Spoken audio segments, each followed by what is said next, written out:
नमस्कार, स्वागत है आपका द राइट कॉन्वर्सेशन में।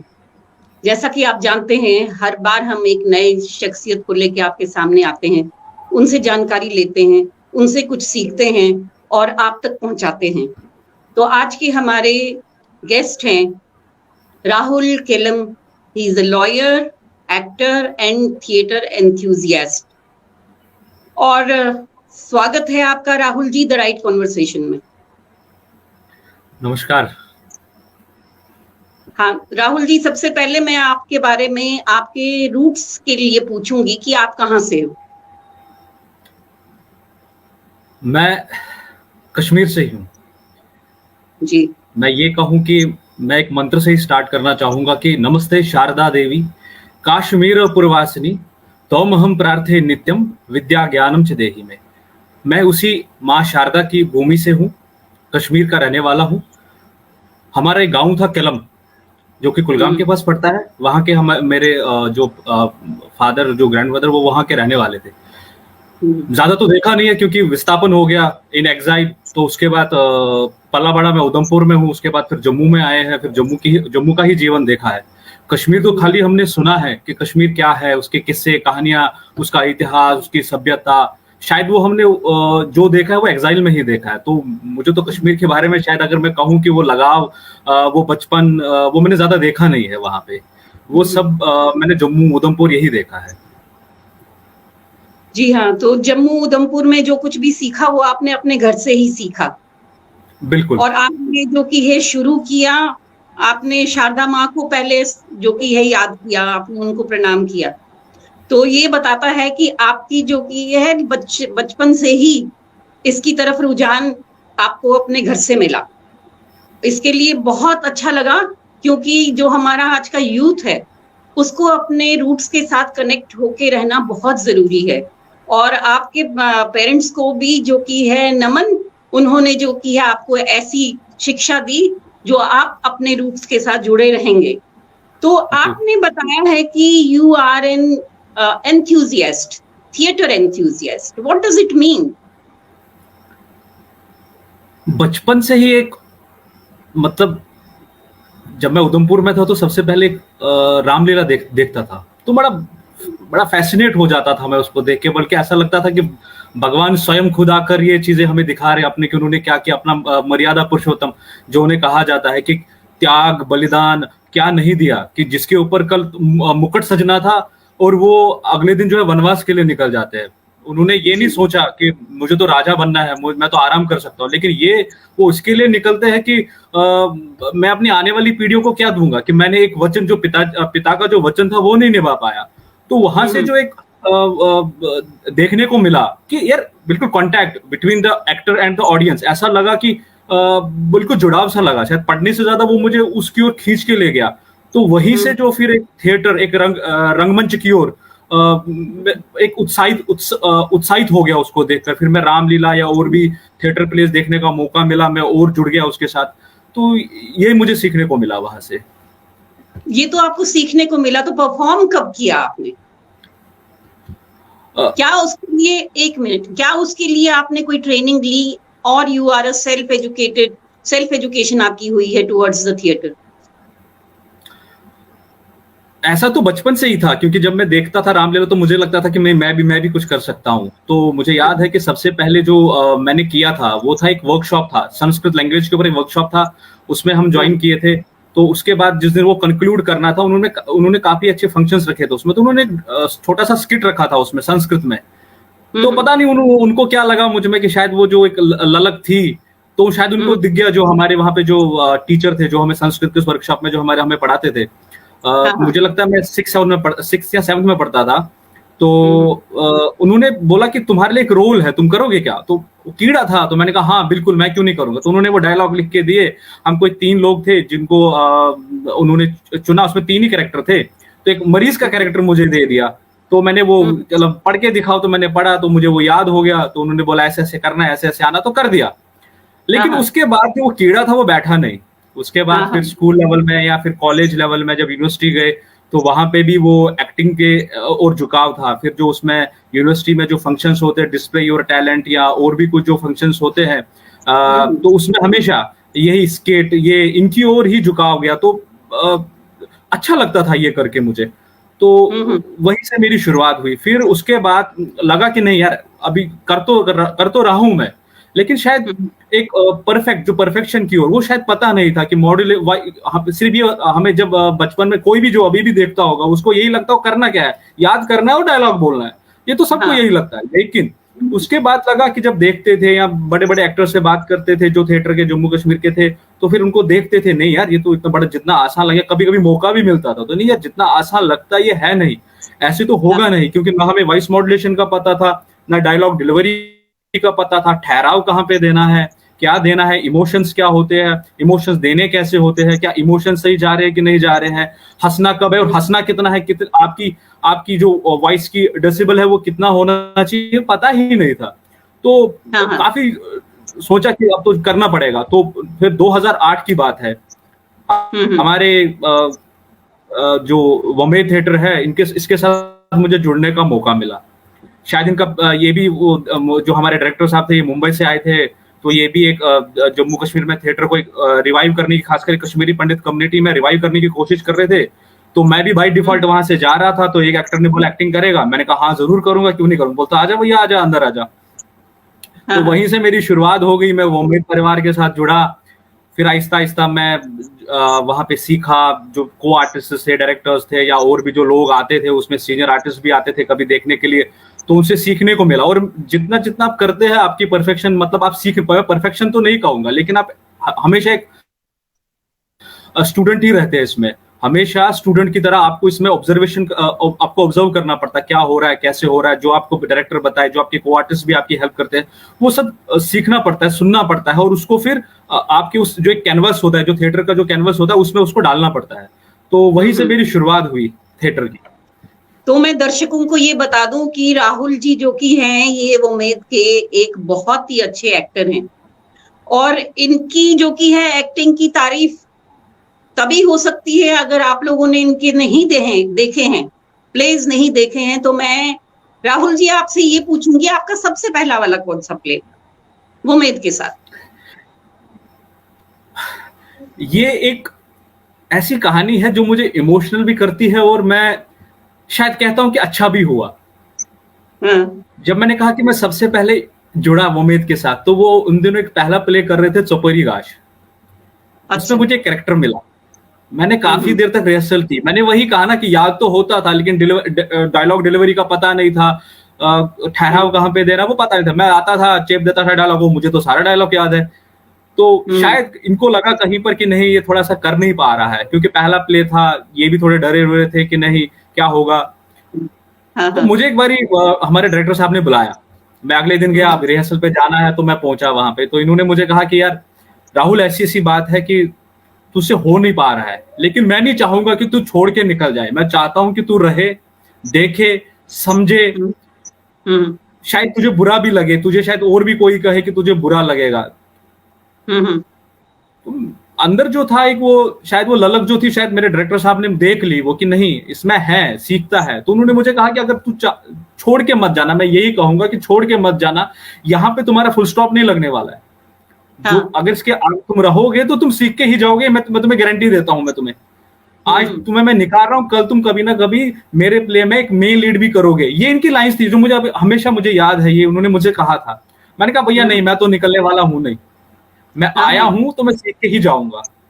दुख हुआ, अब मैं कहूंगा कि नहीं मैं बड़ा वो समझदार था, मुझे दुख नहीं हुआ, मुझे बहुत दुख हुआ। मैं घर आया, शायद मैं रोता बहुत कम हूँ, लोग मुझे ये कहते हैं, शायद मुझे भी लगता है कि मैं रोता बहुत कम हूँ, लेकिन उस दिन मैं आंसू निकले मेरे आंखों से। क्या हो गया? जो एक सपना था, एक पैशन था कि मुझे एक्टिंग करनी है, शायद उसमें कहीं ना कहीं तो भैया फुल स्टॉप लग गया। शायद मैं नहीं कर पा रहा हूँ जी। चलो ठीक है, जाते हैं, सीखते, देखते क्या होता है। अगले दिन फिर गया, एक नए रिफ्रेश होके गया मैं, तो बैठा, सीखा। जो एक्टर मेरे बदले कर रहे थे, वो एक सीनियर आर्टिस्ट थे, उन्होंने वो मेरे बदले किया, तो मुझे लगा फिर देख के नहीं, मैं तो गलत करता था। ये मुझे सबसे पहली सीख मिली कि नहीं, मैं गलत करता था। मेरी डायलॉग कहीं नहीं जाते थे, मैं तो सिर्फ डायलॉग फेंक रहा था। डायलॉग की मीनिंग्स क्या थे, शब्दों का जो अर्थ था, जो ऑडियंस तक पहुंचाना था, मैं उसमें फेल हो रहा था, ये मुझे लगा अपने में। तो उसके बाद वो प्ले हुआ, मैंने बैक स्टेज काम किया, बहुत कुछ सीखा उसमें कि आर्टिस्ट को जब है तो बैक स्टेज में भी बहुत सारा काम होता है, सीखता है, एंट्री एग्जिट ये वो लाइटें वाइटें, तो देखने का मुझे एक वहां पे एक मौका मिला, तो मैंने वहां से सीखा ही। तो ये मेरी जर्नी थी जो मैं कह सकता हूँ कि मेरा पहला प्ले था भी और नहीं भी था। उसके बाद कुछ टाइम के बाद मुझे फिर फोन आया रोहित भैया का कि मैं एक प्ले कर रहा हूँ, उसमें एक रोल है, करेगा क्या? मैंने कहा हाँ, अगर आपको लगता है कि मैं कर सकता हूँ अब तो मैं करूंगा। बोला नहीं, मुझे लगता है अब तू करेगा। तो प्ले था, एक छोटा सा शॉर्ट प्ले था, दाइसन दाइगत। तो अच्छा कॉमेडी प्ले है वो। तो बोला उसमें दो कैरेक्टर है, एक पुलिस असिस्टेंट का है, एक साहब होंगे, तुम्हें उसका असिस्टेंट बन के आना है, और एक और छोटा सा रोल है उसमें दुकानदार का। तो मैंने कहा ठीक है मैं करूंगा। तो मैं गया, इन्होंने डायलॉग दिए तो मैंने पढ़ा वढ़ा तो मैंने किया। तो जब मैंने किया कुछ रिहर्सल के बाद, जब मैंने किया उसका, फिर हमने उसको स्टेज भी किया। तो उसके बाद डायरेक्टर साहब ने जब कहा कि नहीं थोड़ा सा इम्प्रूवमेंट तो है, तो लगा कि कहीं ना कहीं अब तो भैया मैं मुड़ के पीछे नहीं देखूंगा। वो जो इमोशंस थे, वो जो उनकी बात मानना था डायरेक्टर की, मैंने कहा भैया अब तो मैं पीछे देखने वाला हूं नहीं। तो उसके बाद उन्होंने प्ले दे दिया मुझे, फुल लेंथ का प्ले दे दिया। आप कुछ कह रही थी? हाँ, मैं ये कह रही थी कि डायरेक्टर कितना इम्पोर्टेंट होता है, ये आपने शुरू से ही सीख लिया। हाँ, मैं तो कहता हूँ, मैं तो अभी भी मैं हमेशा यही कहता हूँ कि जो मैं हमेशा डायरेक्टर का ही एक कलाकार हूँ, मैं अपना कुछ भी नहीं कर सकता जब तक मेरा डायरेक्टर मुझे नहीं बताएगा, मैं कुछ नहीं कर सकता। मेरे पास मैं अपने को मानता हूँ कि मैं एक ऐसा आर्टिस्ट हूँ जिसके बहुत से लिमिटेड से ऑप्शंस हैं मेरे पास। मैं एक वो जो कहते हैं ना कि एक रिनाउंड या लेजेंडरी वैसा हूँ नहीं। मेरे पास बहुत से लिमिटेड से साधन है कि मुझे पता है कि मेरा जो है मैं कहाँ तक अपने हाथ फैला सकता हूँ। मैं वो आर्टिस्ट हूँ। उसमें जब डायरेक्टर ही उसको ग्रूम करता है, वही देखता नहीं ऐसे नहीं ऐसे करो, ऐसे नहीं ऐसे करो, तो मेरे लिए तो डायरेक्टर मुझे लगता है कि बहुत महत्व, वैसे कि हर एक कलाकार के लिए होता है, लेकिन मैं मानता हूँ कि मेरे लिए कुछ ज्यादा ही है। उसके बाद जो मैं आपको स्टोरी बता रहा था कि मुझे उसके बाद उन्होंने फोन किया एक फुल लेंथ प्ले के लिए, बोला एक थिएटर फेस्टिवल आने वाला है एकेडमी का, तो उसमें करोगे क्या? मैंने कहा हाँ भैया करूंगा, क्यों नहीं करूंगा, अब तो मैं जरूर करूंगा। तो प्ले था गाड़बत। तो एक बहुत बढ़िया कैरेक्टर था वो, कॉमेडी भी थी उसमें, एक वेरिएशंस थी उसमें। तो मैं रिहर्सल करता था। हाँ जी, उसमें कौन सा कैरेक्टर था आपका? उसमें कैरेक्टर था बुबजी का। बुबजी का कैरेक्टर था वो, मैंने किया था। तो मैं रिहर्सल करता गया, लेकिन इसके पीछे भी इसमें भी एक इंटरेस्टिंग सा रोचक सी कहानी आने वाली है बीच में। तो मैंने कुछ देर तक रिहर्सल की, 10-15 दिन मैंने रिहर्सल की, ठीक जा रहा है। पता नहीं एक दिन मेरे अंदर से नहीं, मुझसे नहीं हो रहा है, और मैं रूठ के बैठ गया, नहीं मुझे नहीं करना है। और मैं सच्ची में रूठा हूं, मैंने कहा नहीं मुझे नहीं करना है, मुझे तो वो छोटा मोटा सा कैरेक्टर दे दो इसमें, मैं इतना बड़ा नहीं कर पाऊंगा। अभी तो मुझे फोन कर रहे तू क्यों नहीं आ रहा, मैंने कहा मैं तो नहीं आऊंगा, आप कुछ भी कर लो, मैं इतना बड़ा कैरेक्टर करने वाला नहीं हूँ, मुझसे नहीं हो रहा है। तो वहीं से मुझे लगा कि नहीं, क्योंकि मैं रोने की कोशिश करता था तो मुझे ऐसा लगता था मैं हंस रहा हूं, मेरे से स्माइल निकल रही है। ऐसे मैं काफी सारी चीजें देखता था घर में, शीशे में करके, तो मुझे ऐसा लगता था कि जहां पे हंसना है मुझे ऐसा लगता है कि मैं हंस नहीं पा रहा हूँ, मैं वो इमोशंस नहीं दे पा रहा हूँ। डायलॉग तो ठीक है, डायलॉग तो मुझे याद थे। तो इन्होंने मुझे फिर समझाया, नहीं करेगा तो तू ही करेगा, नहीं तो मैं प्ले ही नहीं करूंगा। अच्छा, अब तू कुछ भी कर ले, फलाने तारीख को हमने रिहर्सल्स दिखानी है, फलाने डेट मैंने बुक की हुई है, इस सुबह के टाइम पे हमने जाना है, हमने रिहर्सल्स दिखानी है, अब तू जो तुझे करना है तू कर ले, करना तुझे ही है ये, नहीं तो मैं प्ले नहीं करूंगा। मैं जाऊंगा रिहर्सल दिखाऊंगा, वो बोलेंगे कैरेक्टर, बोलूंगा है ही नहीं मेरे पास कोई कैरेक्टर ही नहीं है इसके लिए, तो भैया प्ले नहीं होगा। अब को आर्टिस्ट भी परेशान हो गए, यार हमने तो इतनी मेहनत की, अब इसकी वजह से प्ले नहीं होगा। तो वो भी मुझे मोटिवेट करने लगे, उसमें जो राकेश टिक्कू थे, विशाल था, डेजी थी, तो उन्होंने भी यार नहीं ऐसा मत कर, ठीक कर रहा है, करेगा, अच्छा है, ठीक कर रहा है, सीख रहा है, इंप्रूवमेंट है, कर ले। तो फिर लगा कि नहीं, अगर अभी छोड़ दिया तो फिर मैं क्या करूंगा यार, फिर मैं शायद जिंदगी में कभी इस फील्ड में आ नहीं पाऊंगा, जो एक पैशन है वो रह जाएगा कहीं ना कहीं। फिर मैंने वही कहा कि फिर मुझे वाजपेयी जी की कुछ कविताएं याद आ गई, मैंने वो पढ़ी, क्योंकि मैं पॉइम्स बहुत पढ़ता हूँ, खासकर हिंदी कविताएं। तो उसमें कुछ लाइनें थी जो मेरी जिंदगी में काफी थी कि हार नहीं मानूंगा, रार नहीं थानूंगा, काल के कपाल पर लिखता मिटाता हूँ, गीत नया गाता हूँ, गीत नया गाता हूँ। मैंने कहा भैया आज वो बात तो आ गई, हार नहीं इंस्पिरेशन। मानूंगा, हाँ मैं हार नहीं मानूंगा, गीत नया गाऊंगा, ये बुबजी वाला कैरेक्टर मैं ही करके जाऊंगा। हाँ। किया गया रिहर्सल की, सबने सपोर्ट किया, को आर्टिस्ट से लेके डायरेक्टर से लेके सबने हेल्प की। वो फिर मैंने वो वाला किया, उसमें भी अच्छी अप्रिसिएशन मिली। शायद जितना उम्मीद थी शायद उतनी नहीं कर पाया, लेकिन एक इम्प्रूवमेंट की ओर मैं जाने लगा।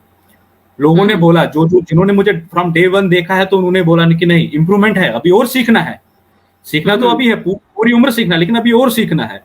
तो वहां से लगा कि नहीं ठीक है चलेगा। उसके बाद फिर और भी कुछ प्लेज हमने किए। उसके बाद शॉर्ट प्लेज भी किए हमने कुछ। कोई एक लेकिन डायलॉग, एक प्ले, कोई एक डायलॉग आपको याद होगा जो पहला आपका हिट जिसमें आपको सराहना मिली, उसका एक आधा डायलॉग तो आपको जरूर याद होगा, वो कभी भूलता नहीं है। गार्डबत का एक डायलॉग था मुझे याद है, उसमें हमेशा वो लोग हंसते थे और तालियां भी देते थे। वो था कि हता बुबजिया, जब वो मेरे फादर जो रोल कर रहे थे कि हता बुबजिया वो जाना चाहिए गाग्रिस खोचन। तो उसमें एक डायलॉग था कि जिसमें मैं वो कहता हूं कि तुम्हारा क्या छू बन नो हून खोचन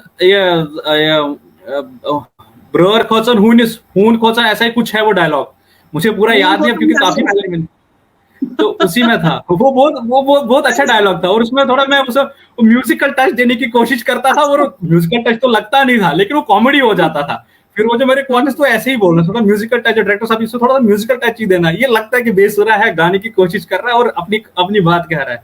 तो मुझे वो डायलॉग पूरा याद है, लेकिन उसमें वो मिलते थे, मुझे एप्रिसिएशन उसमें मिला था काफी सारा। तो मतलब आपने जो की है, आपकी एक सेंसिटिविटी जो की है डेवलप हुई वहीं से, कहा जाए क्या कह सकते हैं हम, आपकी sense of sensitivity to sense to take the feel of the audience, to take the feel of the character। बिल्कुल बिल्कुल, वहीं से मुझे पता लगा कि नहीं क्या होता है ऑडियंस के साथ, आपको रिलेशन कैसे रखनी है, आपके को आर्टिस्ट के साथ आपकी जो आजकल की लैंग्वेज में केमिस्ट्री कहते हैं वो कैसी होनी चाहिए। मतलब थिएटर जो है it is direct relation between the actor and the audience, direct live. इसमें कोई रिकॉर्डेड मीडिया तो है नहीं है, डायरेक्ट मतलब कैसे रखना है आपने, वो मेरे को सीखने का वहीं से मिला, उस प्लेस से मिला।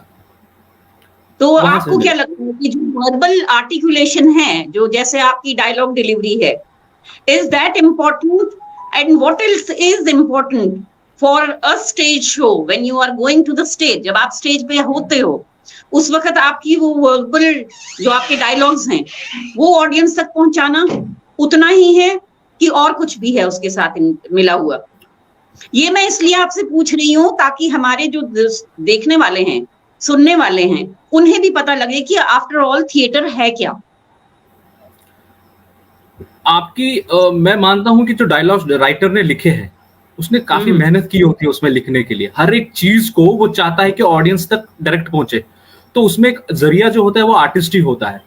तो हर एक चीज को आर्टिस्ट को ऑडियंस तक पहुंचाना, ये उसकी सबसे बड़ी एक जिम्मेवारी होती है। मैं मानता हूं कि आर्टिस्ट जो है उसको हमेशा डायलॉग्स की क्लैरिटी और लोगों तक पहुंचाने की वो जो एक कला है वो आनी चाहिए। क्योंकि जब तक आप ऑडियंस को नहीं बताएंगे, आप तो उसी सोसाइटी को ही तो दिखा रहे हैं ना, सोसाइटी एट लार्ज को। अगर सोसाइटी एट लार्ज ही उसको चीज को ना समझ पाए तो आपकी मेहनत जाया हो जाती है।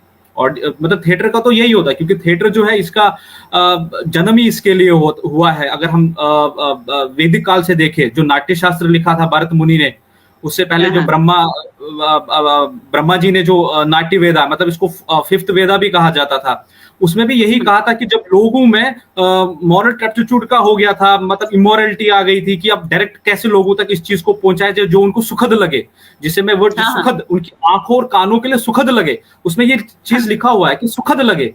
तो उनको सबसे पहले ये जो था, फिर यही नाट्य यानी कि ये जो ड्रामा था, थिएटर था, यही उनको एक सबसे इजीएस्ट मीडियम लगा लोगों तक पहुंचने के लिए, जहां तक लोग डायरेक्ट पहुंच भी सके। तो मैं तो वही मानता हूं कि लोगों तक पहुंचने की आपको कोशिश करनी है। वो आपकी जो की है बॉडी लैंग्वेज कितनी जरूरी है? बॉडी लैंग्वेज तो ठीक है, जब मतलब अगर आप एक राजा का कैरेक्टर कर रहे हो तो आप में तो वो राजा वाला फील आना चाहिए। नहीं आएगा तो क्या करिएगा? लोग तो वो तो लगेगा ही नहीं, लोग तो उसको कनेक्ट ही नहीं कर पाएंगे। लोग तो आपको वहीं पे बोलेंगे आपने राजा का कैरेक्टर तो किया लेकिन आप में वो फील नहीं आया। आप एक जब एक विस्थापन का रोल करते हैं, मतलब कश्मीरी पंडित का भी हमने कितने प्लेस किए जिसमें ऐसा दर्द होगा, लोग तो तभी इमोशनल होते हैं जब आप उनकी उनकी ही भावना को आप थिएटर के ऊपर करते हैं, तभी तो वो जुड़ेगा, वो तो जरूरी है। वो बहुत जरूरी है। अच्छा, आपका जो की है कोई ऐसा कोई एनेक्डोट रहा है, जैसे कि आप स्टेज शो के लिए गए हैं, आपने स्टेज शो करना है और आपने जो की है कोई एक ऐसा कोई एक किस्सा अच्छा, कोई कॉमिकल चीज हुई हो, कोई ट्रेजेडी हुई हो, कुछ आपको जो की है कोई एक्सपीरियंस ऐसा हुआ हो जो आप शेयर करना चाहोगे? ऐसा तो हुआ है काफी बार, लेकिन एक जो हमेशा मुझे याद आता है, वो प्ले था गाड़बत, जो हम दिल्ली में कर रहे थे। तो मुझे याद है हमने यहाँ पे भी उसके शोज किए थे 1-2 बार। तो मेरे डायरेक्टर साहब ने मुझे बोला था कि राहुल, हमेशा जब भी उसमें एक डांस का मुझे सीक्वेंस करना पड़ता था, कि एक ऐसा डांसर जिसको डांस नहीं आता, और बेशक मैं वही था कि मुझे डांस करना नहीं आता था, तो डांस का रोल था। तो मुझे उसने कहा था कि ज्यादा एनर्जी मत लगाना, ज्यादा एनर्जी लगाएगा तो परेशानी हो जाएगी, फिर तुम थक भी सकते हो। तो दिल्ली में कुछ लोगों ने हवा भरी, नहीं एनर्जी भरो, एनर्जी भरो। तो मुझे लगा नहीं ठीक है, मेरे दोस्त ने कहा होगा एनर्जी तो भरनी पड़ेगी।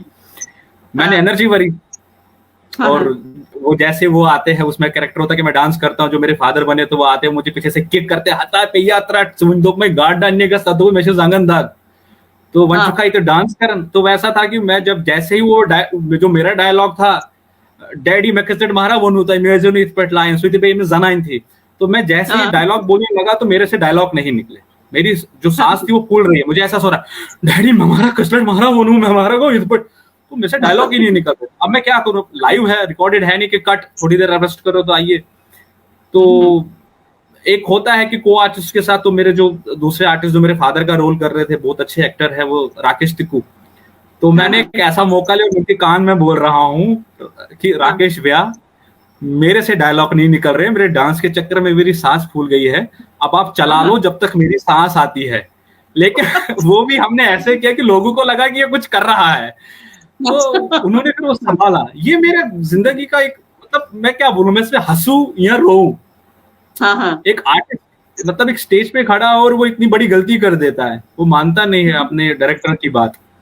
तो डायरेक्टर, क्योंकि डायरेक्टर आपको सामने से देखता है, जब आप रिहर्सल कर रहे होते हैं वो आपके सामने खड़ा होता है, वो आपको देखता है कि ये क्या कर रहा है, ये इसका पाँव सीधे जा रहा है, इसका हाथ सीधे जा रहा है, इसका डायलॉग सीधे जा रहा है, इसकी आंख जो है ये ऊपर जा रही है, क्या ठीक लग रही है, या इसका जो है एक एक छोटे छोटे एक्सप्रेशन वो आपका देखता है सामने बैठ के। तो शायद वो जो कहता है वो बारीकी से, आपकी बारीकी को देख के ही कहता है। तो मैं यही कहूंगा कि हमेशा इस चीज को मानना चाहिए, डायरेक्टर की बात को मानना चाहिए। बेशक अगर आपके पास सजेशन है, वो मोस्ट वेलकम होता है, डायरेक्टर हमेशा उसको वेलकम करता है, आप करिए, आप उसको दिखाइए, नहीं मैं ऐसे आता हूँ, अगर अच्छा होगा, आपके को आर्टिस्ट को अच्छा लगेगा, तो सब आपको मोटिवेट करेंगे, नहीं बहुत बढ़िया है, आप ऐसा ही करो। लेकिन ये सबसे बड़ा जो एक मेरे साथ हुआ है ऑन स्टेज हुआ है मेरे साथ, ऑन स्टेज हुआ है, क्योंकि देखा हमेशा यही जाता है, जब 2, 4, 5 प्लेस कर लेते हैं कोई एक्टर, तो उसको बाद लगता है कि मेरी डायरेक्शन अब बहुत ज्यादा अच्छी होने वाली है,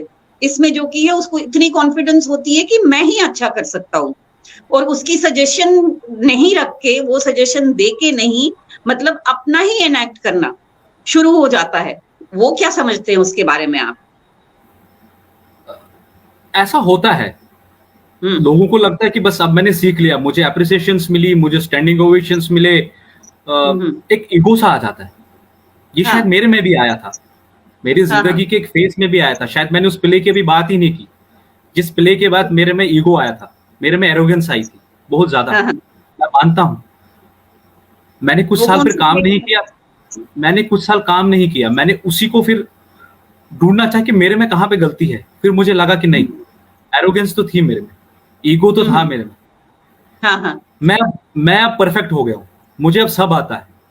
ये हर एक की फेज में आता है, क्योंकि जब वो देखता है ऑडियंस उसको, मतलब जो हम देखते हैं कि एक बॉलीवुड के सेलिब्रिटीज को या टीवी सेलिब्रिटीज को जितना लोग प्यार करते हैं, वो आपको मिल जाता है एक प्ले के बाद, तो आप में ये अहंकार आ जाता है। आदमी है, मनुष्य है, आना है, स्वाभाविक है। वही एक अहंकार जो है, मुझे लगता है कि वो सब में आ जाता है, लेकिन उस अहंकार को कभी आप अपने पे हावी मत होने दीजिए। ये आपका कैरियर जो है तबाह कर सकता है। ऐसा हुआ है, कितने इंस्टेंसेस है, कितने बहुत बेहतरीन कलाकार होते लेकिन वो काम ही नहीं कर पाते क्योंकि उनमें ईगो आ जाता है कि मैं तो परफेक्ट हूँ, मुझे तो सब आता है। आपको कौन मैं से जो करता हूँ प्ले के बाद आया था ईगो? किस प्ले हाँ के जी, बाद आया था ईगो? कौन से प्ले के बाद ईगो आया था आप में? उसके पीछे भी एक स्टोरी है कि क्यों आया था। अच्छा। प्ले था एक हाँ और बीरबल।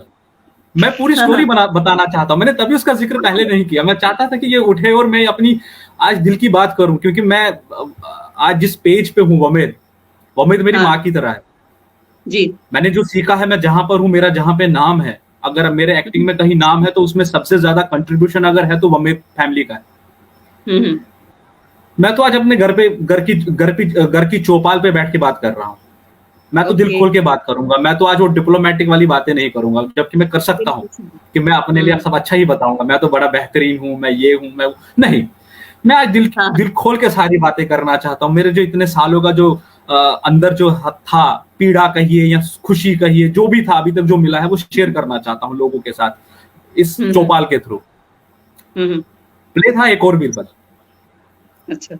काफी सारी मेहनत की थी हमारे जो राइटर थे, हमारे हाँ हाँ मेंटर राकेश रोशन भट्ट हाँ यानी राकेश भैया। हाँ बहुत मेहनत की उन्होंने, बहुत रिसर्च किया इस प्ले के लिए। बहुत सपना था उनका कि मैं एक प्ले लिखने वाला हूँ, अच्छा है वो तो उसको करेंगे। हम भी बड़े एक्साइटेड थे कि नहीं, हमें कोई प्ले करना है।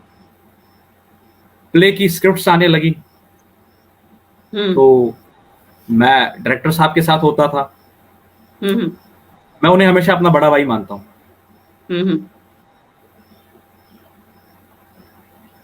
मुझे ऐसा लगता है कि वो शायद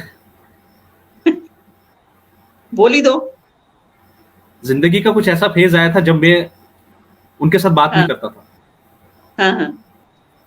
कुछ पर्सनल रीजंस थे या कुछ क्या था, मैं क्या बताऊं उसके बारे में, तो मैं बात नहीं करता था उनके साथ। कोई रिश्ता कहीं ना कहीं उसमें ठहराव आ गया था, तो वही याद आ गया हम्म तो थोड़ा सा भावुक। हम्म। एक्टर को होना ही होता है, होना ही होता है।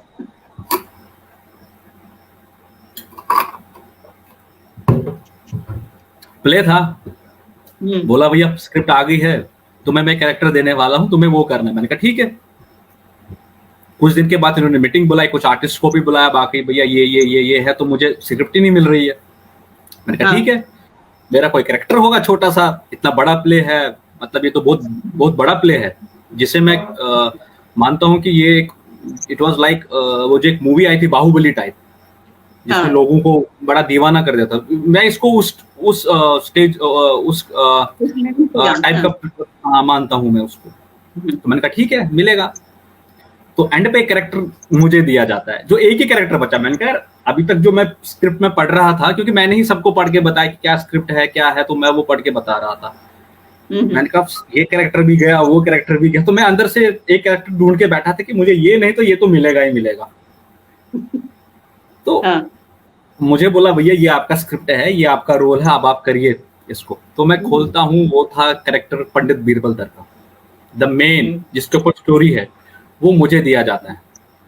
हाँ मेरे में फिर वो कहीं एक भावना आई कि नहीं, मैं शायद जस्टिफाई नहीं कर पाऊंगा, क्योंकि ये बहुत बड़ा प्ले है। इसमें 19-20 भी अगर कहीं पे फर्क पड़ गया ना, तो सारी हम्म मेहनत जाया हो जाएगी, लोग आपको छोड़ेंगे नहीं। तो हम्म मैंने कहा भैया नहीं, मैं नहीं कर पाऊंगा शायद, मुझे कोई दूसरा कैरेक्टर दे दो, ये फलाना कैरेक्टर है, फलाना कैरेक्टर है, मुझे दे दो। बोला नहीं, हमने मैंने और भैया ने सोच समझ के ही तेरे को ये कैरेक्टर दिया है। हमें पता है लोग गालियां देंगे तो हमें देंगे, लोग बड़ा हम्म भला बुरा कहेंगे तो हमें कहेंगे, बोलेंगे ये क्या किया आपने। मैंने कहा हम्म नहीं, वो तो ठीक है, मुझे पता है आप हमेशा मेरे लिए हमेशा आगे खड़े रहे हैं आप। बहुत सारे हम्म लोगों ने आपको कहा भी है प्लेज में कि नहीं इसको क्यों ले रहे हो, हम्म वो मैंने देखा है, लेकिन मैं नहीं चाहता हूँ कि इतना अच्छा प्रोडक्ट जो है वो हमारा खराब हो जाए। हम्म। बोला नहीं, तू ये चीज सोच रहा है ना, यही बहुत बड़ी बात है कि तू सोच रहा है कि प्रोडक्ट, और यही तेरे को करवाएगा। तू खुद हाँ। चाहेगा कि ये प्रोडक्ट खराब ना हो, तू मेहनत करेगा, तू करेगा। मैंने कहा ठीक है। पहले मैं याद करता हूँ, मेरे कुछ हम्म। को आर्टिस्ट थे तो उनको भी लगता था शायद ये नहीं कर पाएगा, इतनी बड़ी स्क्रिप्ट है, ये कहाँ याद करेगा। किया नहीं था कभी इतनी बड़ी स्क्रिप्ट, मतलब शायद इतने हाँ। बड़े बड़े डायलॉग्स तो मैंने कभी जिंदगी में बोले ही नहीं थे, कि 2-2, 3-3, 4-4 लाइन, मतलब वो एक एक पेज के डायलॉग्स थे उसमें। हम्म मेहनत की, एक ईश्वर का मुझे आशीर्वाद है कि मुझे याद जल्दी हो जाता है। हाँ। मुझे दिया जाए तो मैं जल्दी याद कर लेता हूँ। स्क्रिप्ट तो मैंने याद कर ली, जितनी भी मेरे को स्क्रिप्ट आ गई थी वो मैंने याद कर ली। तो ठीक है, अगले दिन से फिर बोला पहले बैठ के हम रिहर्सल्स करेंगे। तो मैं डायलॉग बोलता था, मैं स्क्रिप्ट बंद करके ही डायलॉग बोलता था। तो बोलते नहीं ये तो अच्छी बात है, आपको तो डायलॉग याद हो गई, अच्छी बात है। अब स्टैंडिंग पे जाएंगे। तो स्टैंडिंग पे जब स्टार्ट हमने किया तो जम नहीं रहा था। डायरेक्टर साहब को भी लगा नहीं यार जम नहीं रहा, तो ऐसा कर नहीं रहा है, तो कैरेक्टर समझ क्या है, कैरेक्टर ऐसा है वैसा है। मैंने कहा मैं पूरी कोशिश कर रहा हूँ लेकिन मुझे टाइम, उसने डायरेक्टर साहब ने बोला ठीक है मुझे लगता है मैं तुझे पूरा टाइम देता हूँ, तू दे, लेकिन जहां पे गलत होगा मैं तुझे बताऊंगा। मैंने कहा ठीक है मुझे बताते जाओ। रोज रिहर्सल करते थे, यार मजा नहीं आ रहा है, मजा नहीं आ रहा है, बीरबल दर वाला मजा नहीं आ रहा है, तुझे खुद आ रहा है मजा? मैंने कहा नहीं। अब मैं अंदर से, लेकिन मैं इस रोल से इतना वो प्रभावित हो गया था, मैं छोड़ना भी नहीं चाहता था। स्टार्टिंग में मैं कहता था मैं नहीं करूंगा, मुझे नहीं करना। हाँ ये सही बात है, मैंने स्टार्टिंग में बोला मैं नहीं करूंगा, लेकिन जितना जितना रिहर्सल में दिन होते गए उतना मुझे इसके प्रति प्रेम भावना जो थी मेरी वो कुछ ज्यादा ही बढ़ गई। मैं छोड़ना नहीं चाहता था इसे, मेहनत करता था, करने की कोशिश करता था, किसी को बोलता था, वो बोलते थे, लेकिन वो मजा नहीं आता था उसमें। जो कहते थे कि देखने वाले को मजा आ जाए, शायद वो नहीं आता था। एक बारी मैं घर में बैठा था, शाम को कोई 10 साढ़े 10 बजे मुझे फोन आता है। मैं फोन उठाता हूँ, मैं हेलो करता हूँ, बोलते राहुल अरे क्या कैसा लग रहा है, रिहर्सल कैसी चल रही है? फोन था हमारे राइटर का, राकेश भैया का, मुंबई से। मैंने कहा भैया कोशिश कर रहे हैं। अच्छा ठीक है ठीक है, अच्छा कैरेक्टर क्या है? तो मैंने कहा ऐसे ऐसे है। तो उन्होंने बोला नहीं अब मैं बताता हूँ क्या है। तो उन्होंने मुझे पूरा एक इतिहास बताया कि क्या है कैरेक्टर, क्या है इसमें, क्या होना चाहिए, आपको क्या करना है। उन्होंने कुछ चीजें बताई मुझे। मैंने कहा ठीक है मैं ट्राई करूंगा। तो मैं अगले दिन गया, तो डायरेक्टर साहब ने ये मुझे नहीं बोला कि आपको फोन आया। मैंने कहा नहीं। उन्होंने कुछ नहीं बोला, मैंने भी नहीं बोला। मैंने कहा ठीक है मुझे क्या बोलना है, मैं भी पहले चुप ही रहता हूँ। रिहर्सल हो गई स्टार्ट, रिहर्सल की। रिहर्सल के बाद आए, हम बैठे चाय पी रहे थे, तो बोला राहुल फोन का असर हो गया है। मैंने कहा हाँ, मैं समझा नहीं, आपको पता है? बोला हाँ मुझे पता है, फोन का असर हो गया है, थोड़ी सी इंप्रूवमेंट लग रही है, बीरबल दर निकल रहा है, ऐसा ही करते जाओ। तो उसमें फिर बहुत मेहनत की हमने, काफी सारी उसमें एक थी। और मैं मानता हूँ वो जो वो प्ले था उसमें सबकी मेहनत बहुत बहुत, चाहे राइटर से लेके, डायरेक्टर से लेके, एक्टर से लेके, जो बैक स्टेज में थे या जो लोग उसमें जुड़े, सबने बहुत मेहनत की उस प्ले के लिए, उस प्रोडक्ट को बनाने के लिए। और मैं मानता हूँ कि उस टाइम जो था थिएटर में कश्मीरी पंडित, मैं कश्मीरी पंडित में लिमिटेड रखता हूँ, एक पीरियड ऑफ स्टैग्नेशन आ गया था। मतलब थिएटर तो हो रहा था कश्मीरी लैंग्वेज में, कश्मीरी पंडित्स कुछ ग्रुप्स थे वो प्ले करते थे, चाहे वो एग्जाइल का पेन ऑफ एग्जाइल करते थे, या उसके लिए अब जो हमारे कल्चर, जो हमारे फेस्टिवल इन एग्जाइल में उस क्या हुआ उनके साथ, हमने कैसे लड़ा, हम कैसे माइग्रेशन के बाद, वो सब हमने दिखाया। लेकिन मैं मानता था कि उस पीरियड ऑफ स्टैग्नेशन, चाहे वो थिएटर में हो, वो सोशल ऑर्गेनाइजेशंस में हो, या कुछ सोशो पॉलिटिकल ऑर्गेनाइजेशन में, पीरियड ऑफ स्टैग्नेशन आ गया था। मतलब आगे क्या करना है किसी को पता ही नहीं था। उस प्ले ने एक रेवोल्यूशन लाया जब वो स्टेज हुआ। सबसे पहले पहली बार मुझे लगता है कि अभिनव थिएटर में लोग खड़े होंगे, ऐसा था। और लोग खड़े होके प्ले देख रहे हैं। कोई 2 घंटे का प्ले था, 1.5-2 घंटे का प्ले था वो। इमोशंस, रोना, तालियां, मैंने शायद जिंदगी में इतनी कभी देखी नहीं थी। तो मतलब वहीं से ईगो स्ट्रगल हो गया, पीरियड ऑफ स्टैग्नेशन खत्म। उसके बाद जितने भी ये ऑर्गेनाइजेशंस थी, उनके यहाँ जाओ, इतना प्यार देते थे वो लोग। और वो हमेशा यही कहते थे, कौन कहता है कि कश्मीरी पंडित एक साथ नहीं आते, आप इस प्ले को देखिए, इसने तो रेवोल्यूशन लाया। और मैं इस प्ले को पहले ही मानता था, this will be an revolution. ये जो हमारा, जो हमारी कम्युनिटी में एक पीरियड ऑफ स्टैग्नेशन आ गया था, ठहराव सा आ गया था कि आगे क्या, उसमें लोगों में इसने एक नया ऊर्जा, नई उत्साह भर दी। लोग सोशो पॉलिटिकल थिएटर जो भी थे, सब ऐसे एक्टिव हो गए। मुझे ऐसा लगता है कि एक बाढ़ सी आ गई उसके बाद। सोशल मीडिया में, थिएटर में, कहीं भी एक बाढ़ सी आने लगी। टैलेंट शोज होने लगे, कश्मीरी पंडित्स के ऊपर लेक्चर्स होने लगे। मतलब एक एज एन, अब हमें जो भी शो करना है एज एन इवेंट करना है, लोगों को जोड़ना है, जो लोगों के साथ वो भूल ही गए थे जोड़ना। उनका एक कांटेक्ट होता था, कॉरेस्पॉन्डेंस कुछ लिमिटेड लोगों के साथ थी, उन्हीं को बुलाना, बस कर दिया, अगले दिन न्यूज आ गई, हमने कर दिया तो ठीक है। लेकिन उसके बाद उनको लगता था कि नहीं, एक हाँ, जो एक बेंचमार्क उन्होंने सेट किया है, हमें कहीं ना कहीं उसको बरकरार रखना है, उसको तोड़ने मतलब की कोशिश करनी है। तोड़ने की। हाँ, कुछ प्लेस तो ऐसे भी हुए कि उसको तोड़ने की कोशिश करने लगे। वो हम्म प्लेस भी नहीं, कुछ जो सोशो पॉलिटिकल ग्रुप्स थे, वो अपने कुछ पॉलिटिकल इवेंट्स जो करते थे, उनका बेंचमार्क होता था कि हमने इस क्राउड को तोड़ना है। हम्म मतलब आप इसको कहिए कि लोगों को अच्छा नहीं लगा शायद, लेकिन कि इतना क्राउड क्यों आया, मैं ये भी कह सकता हूं, लेकिन एक रेवोल्यूशन तो लाया उसने। हाँ हाँ हाँ और यही से जो मैं आपको कहानी कह रहा था कि यही वो प्ले था जहां से हाँ हाँ मेरे में वो अहंकार आ गया कि मैं हूं, अच्छा, हाँ हाँ अहम ब्रह्मास्मि। वो जो कहते हैं कि मैं ही हूं, बस केवल मैं ही हूं, मैं तो बिल्कुल। परफेक्ट हो गया, मैं जो करूंगा, मैं तो अब वो जो कहता है मिडास टच, मैं जहां पे भी हाथ लगाऊंगा वो तो सोने का हो जाएगा। मैं उसको संभाल नहीं पाया, लोगों के प्यार को संभाल नहीं पाया। हम्म ये कहानी थी मेरे अहंकार की। ये थिएटर तो थिएटर ने ये भी तो सिखा दिया कि अहंकार नहीं कर सकते आप। अवेयरनेस जो कि है अपने अंदर भी आनी चाहिए, वो जब आ जाती है, थिएटर का मतलब ही ये है, मीनिंगफुल थिएटर का मतलब ही ये है। और आपका जो कि है टॉपिक ही है importance of theatre in life. Life पे इसको जो कि है साथ जोड़ता है, हर एक एस्पेक्ट ऑफ लाइफ को, इमोशनल, कॉमिकल, ट्रेजेडी, एवरीथिंग। आपको कौन से रोल ज्यादा अच्छे लगते हैं? Comedy, tragedy? मुझे लगता है कि आजकल के टाइम में लोग ज्यादा कॉमेडी पसंद करते हैं जब आप ऑडियंस से हाँ बात करिए, क्योंकि वो ऐसा कहते हैं कि हम इतना जिंदगी में इतना थकाव है, इतना एंजाइटी है, टेंशन है, तो हम एक रिलैक्स चाहते हैं, कॉमेडी। हाँ हाँ लेकिन जो कैरेक्टर मुझे पसंद है वो है एक ट्रेजेडी। ओके। हाँ हाँ पता ट्रेजेडी नहीं वाला क्यों आपने मुझे अच्छा लगता है वो देखना। ट्रेजेडी तो उसमें आपकी भी आवाज थी, नहीं आ रही थी। ट्रेजेडी तो उसमें भी थी। एक और बीरबल में तो ट्रेजेडी ही थी, एक्चुअली तो ट्रेजेडी थी। हाँ हाँ, वो तो पूरा इतिहास ही था आपका। हाँ, पूरा इतिहास ही था कि आपके साथ कितने क्या क्या हुआ है। हाँ हाँ वो तो वही था। तो वो आपका तो वो पसंद है, पसंदीदा लेकिन हाँ प्ले एक कैरेक्टर, कैरेक्टर भी?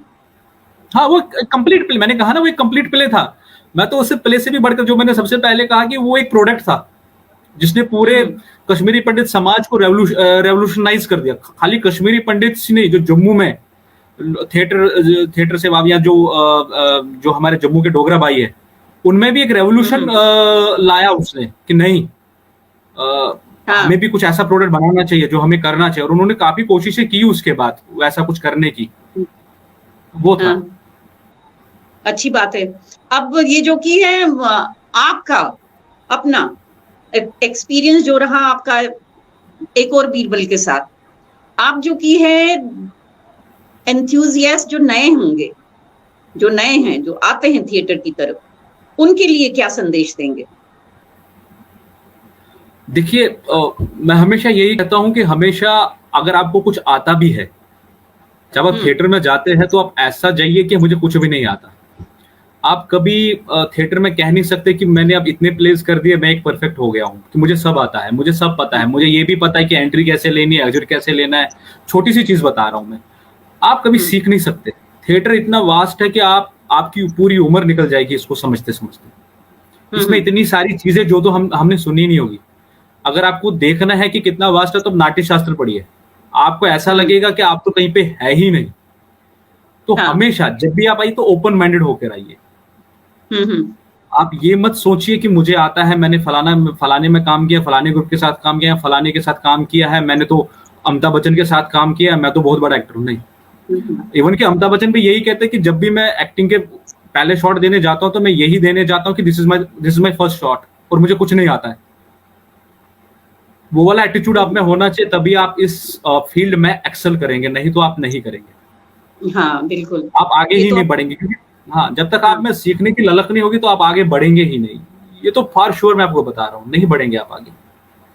इसके अलावा भी आप कुछ करते हो क्या, थिएटर के अलावा? हाँ, बाई प्रोफेशन तो मैं कहते ना वो दाल रोटी के लिए एडवोकेट हूँ। हाँ लॉयर है वहाँ आप, पे लेकिन ये भी वर्चुअल अभी जो चल रहा है, इसके बारे में कोई जानकारी देना चाहेंगे आप, being a lawyer to the people, that ये जो अभी इस महामारी में जो काम चल रहा है कैसे चल रहा है? अभी तो ऑनलाइन ही हमारा भी काम ऑनलाइन ही चल रहा था। हमें भी जो भी फाइलिंग वगैरह कुछ होता था, आर्गुमेंट्स होती थी, तो हम ऑनलाइन ही करते थे। लेकिन अब फिजिकल अपीयरेंस जो है वो स्टार्ट हो गई है। लोगों के लिए तो अभी भी बंद है, लेकिन हमारे लिए खोल दिया गया है। तो आजकल जाना अच्छा। पड़ता है, फिजिकली हम अपेयर होते हैं। अब नया सिस्टम है, क्या करेंगे? कोविड एक ऐसी महामारी है जिसका कोई इलाज ही नहीं। अब जो भी एसओपीज है वो हम फॉलो करें, उसमें वही करना मैगजीन निकला है अभी एक पड़ेगा। मीडिएशन मैगजीन निकला है, उसके थ्रू क्या हो रहा है? मुझे लॉन्च हुआ शायद है, नहीं पता। कल हुआ है शायद, नहीं, कल लॉन्च हुआ है। मेरी इसके बारे में कोई भी जानकारी नहीं है, तो मैं बोलना नहीं चाहूंगा इसके बारे में। कल ही हुआ है लॉन्च। ठीक है, मैं देखता हूँ, क्योंकि मैं आजकल काम हाँ के साथ इतना बिजी रहता हूँ, क्योंकि लगभग अब 1-2 साल का काम जो है एक साथ करना पड़ रहा है। तो बहुत मुश्किल हो रहा है बाकी चीज़ों के साथ अभी बाकी चीज़ें करने के लिए बहुत कम टाइम मिलता है आजकल। तो शायद स्किप हो गया होगा, ध्यान नहीं दिया, क्योंकि लेट ही आता हूँ मैं आजकल घर। चलिए, अच्छी बात है, बहुत अच्छा लगा आपके साथ राहुल बात करके, बहुत बहुत शुक्रिया आपका। और ऐसे ही आप बने रहिए enthusiast, theatre enthusiast. Thank you. And it was very nice to hear that you spoke openly about your faults and merits. Thank you very much. God bless thank you. You. Thank you. May you progress. आपने मुझे मौका दिया।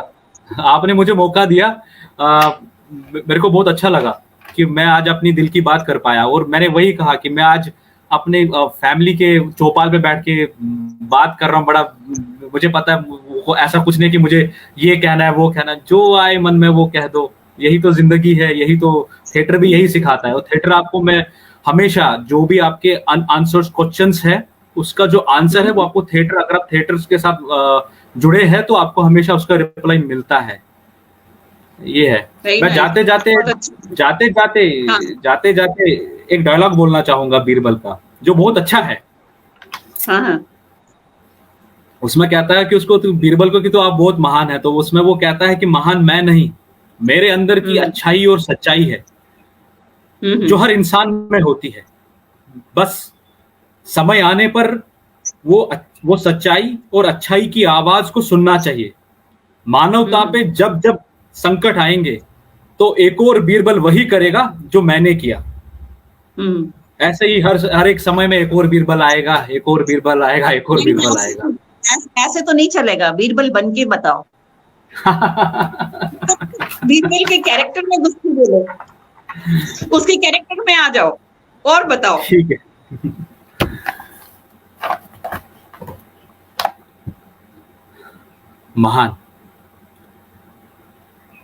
महान मैं नहीं,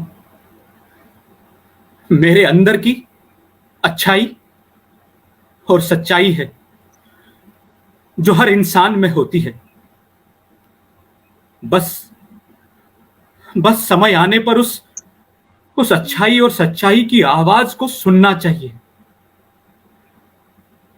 मानवता पे जब जब जुल्म होंगे तो एक और बीरबल वही करेगा जो मैंने किया।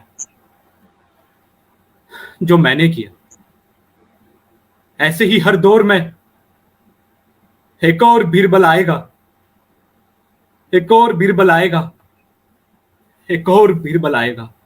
Thank you. पता नहीं अब कैसा हुआ। बहुत अच्छा, इमोशंस आ गए। I was emotional. Thank you. Okay, thank you very much Rahul, God bless you. तो हमारे व्यूअर्स को बता दूं, ये थे Rahul Callum, lawyer, theatre enthusiast, जिन्होंने आपको इनएक्ट करके भी बताया, अपनी प्लस पॉइंट्स और माइनस पॉइंट्स भी सब बताया, और ये भी बताया कि थिएटर क्या है। तो आप लोगों का बहुत बहुत शुक्रिया।